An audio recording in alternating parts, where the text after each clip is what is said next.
Weather Service in Chicago has issued a severe thunderstorm warning for northeastern Lake County in northwestern Indiana until 5:15 p.m.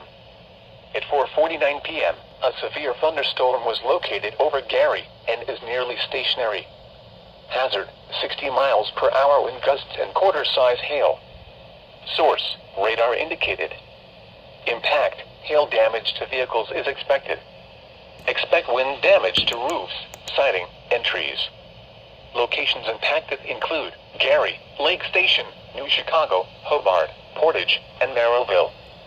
For your protection, move to an interior room on the lowest floor of a building.